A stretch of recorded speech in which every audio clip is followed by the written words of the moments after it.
Hey, how are you guys? Welcome back. So in this video, I'm going to show you my grades. I'm going to show you how I went from a 3.3 GPA to a 3.8 and being able to graduate summa cum laude. So when I first started college, I was struggling a lot. I was having difficult times getting good grades and maintaining a high GPA.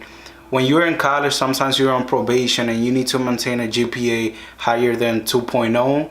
And in some careers, in some degrees, some majors, they don't even allow you to pick that major if your GPA is low. For example, for business administration, I had to maintain a GPA of 3.3 in order to be able to be in the program.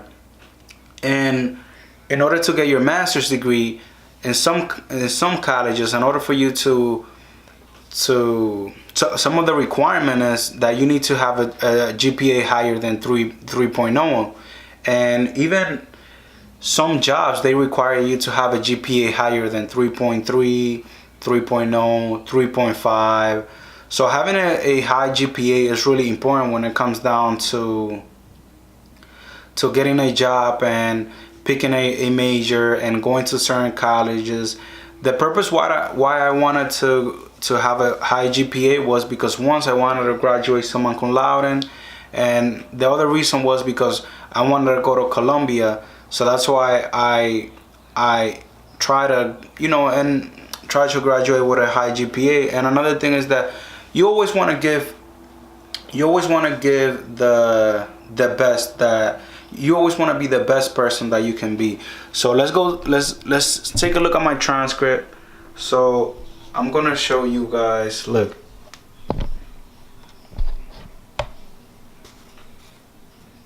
okay, so as you guys can see, these are my transfer credit. So I got an A minus, I got an A. These right here, it was just college credit. So I got a B, and then here I got a B, another B, B minus, B, C plus, A, C, A minus, B, B plus, B plus, A, C, B minus, B plus.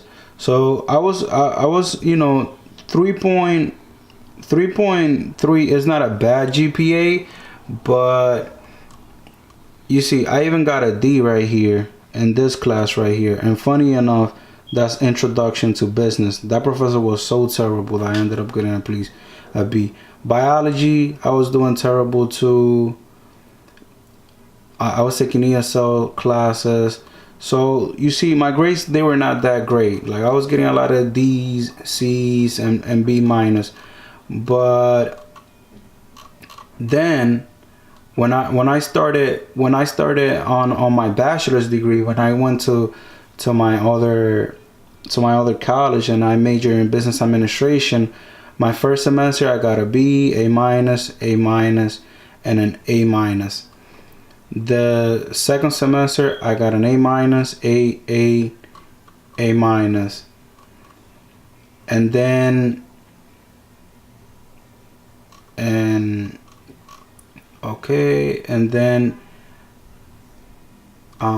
this semester right here I got an A, B, A. So that was 4 A and 1 B. So my grades are starting to get better. So this semester I took 5 classes and I was able to get A. So straight A's. So let me see. So this other class, my last class in the summer, I was also able to get an A. So this is my degree, Bachelor's of Business Administration, GPA of 3.8, summa cum laude. So my cumulative GPA is 3.8, 27. So okay, now let's talk about how I was able to accomplish that.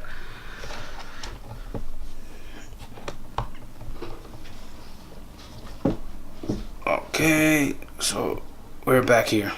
Okay, so the difference between when I had a GPA of 3.3 was that, let's say I had an exam, I was studying the day before of the exam. If I had an exam on Monday, I'll study on Sunday, and I'll study for like 2 hours. But then what changed? Like when I started getting straight A, what happened was that instead of me studying for 2 hours and just the day before, I started studying 2 weeks before. And I was studying every day. I would study for 1 hour. So let's say I had an exam in 2 weeks. Every day I'll study for 1 hour. I'll study all the chapters that were gonna be in the exam, and I study all the materials.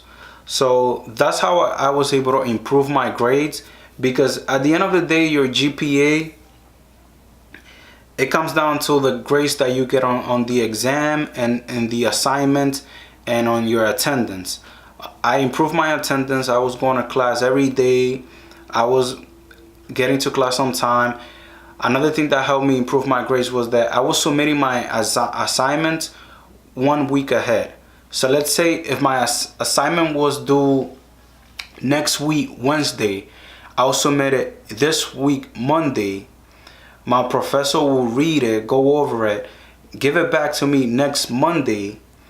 That will be my first draft, and you let me know like, oh, you did this correct, you did this wrong, and then I'll fix it and resubmit it again the day when it was due on Wednesday. So it was really easy for me to get good grades on my assignments, on my research papers, because I was always, let's say if I had a research paper that it was due next week Friday, this week I'll have like a first draft, and I'll show it to my professor.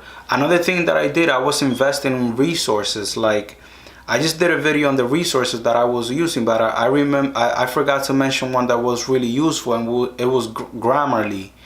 So you can get like a free trial for like a few months or 1 month, I'm not sure, but I paid like 120 to get it for like a year, something like that. And Grammarly, it really helps you with your grammar, because just because of grammar, your grades can go down. So I was making sure that I was submitting my assignments on time, studying on time, and I was also investing in resources that will help me get good grades.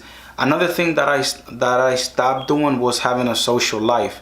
Like I used to go to school full time and work part time. I remember just going to work on Saturdays and working from like 12 to 8, then come home, eat, and then sit on my computer and start working on my accounting homework until like 7 a.m. on Sunday. Like I used to go to bed when the sun used to come out. So I remember being my friend's birthday, and they used to invite me, and their birthday will be like on a Friday, and I'll be like, I can't, I have an exam on Monday. So that I'm not smart at all. I don't consider myself smart.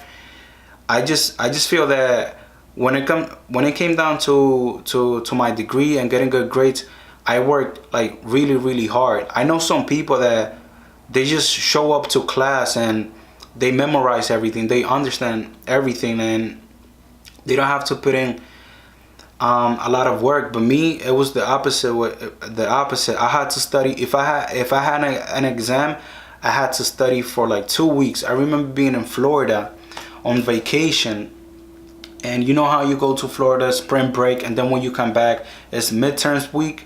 I remember having to take a midterm, and I was in Florida on vacation. I took my textbook, and I was studying for like 2 hours like every day, just so that when I got back I could already know everything.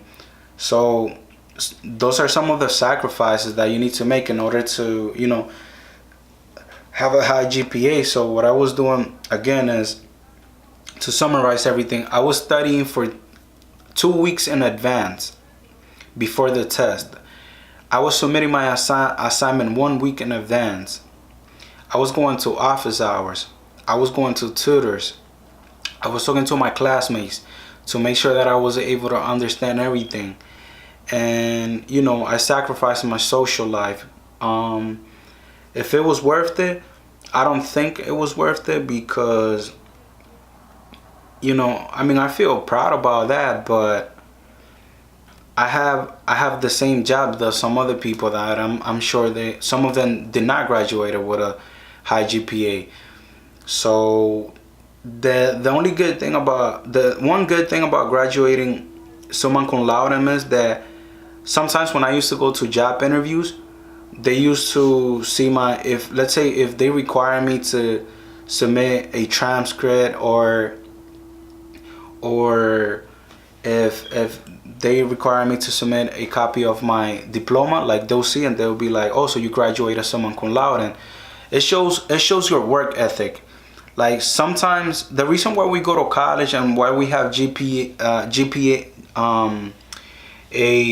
GPA is so that can people measure, they can have a quick way of measuring how hard you work, how good you are at, you know, following a curriculum and sticking to something, and your overall performance. So I guess that's a good thing about graduating summa cum laude. And you can also mention that as one of your accomplishments. For example, if you go to a job interview, you can say something like, oh, I do well working under pressure. While I was in college, I was taking 5 classes and I was working part-time, and I was able to maintain a GPA of a 3.8. So, you know, that shows that you're able to work under pressure and that you're dedicated. So that's how I was able to graduate summa cum laude and how I was able to take my 3.3 GPA to a 3.8. I hope this video was helpful. If you have any questions, make sure to leave a comment, and I'll see you on the next video.